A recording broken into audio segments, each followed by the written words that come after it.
How to turn off marketplace push notifications on Facebook Lite. Hello guys, in today's video I'm gonna show you how to turn off marketplace push notifications on Facebook Lite. First thing, go to Facebook Lite and you just click these three lines in the top corner and go down, click settings, notifications, and here click this one, marketplace, and turn it off.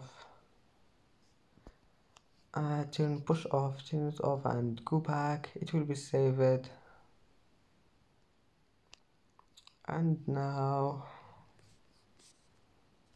and that's it for today's video. If you like this video, please don't forget to like and don't forget to subscribe, and thank you for watching this video until the end, and now see you in the next video.